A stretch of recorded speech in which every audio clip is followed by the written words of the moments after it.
makikita mo sa even yung ibang players hindi umiscore heavily, but their presence inside is talagang nagki-create ng magandang chemistry, especially Chris Ross. Hindi siya umiscore but nadidirect niya yung team. And then Chris Latch also, who is playing steady game.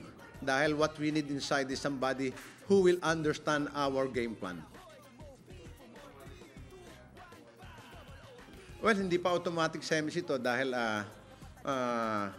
we need to win against Alaska dahil he could tie with us. And in case of triple tie, so wala kami laban because Rain or Shine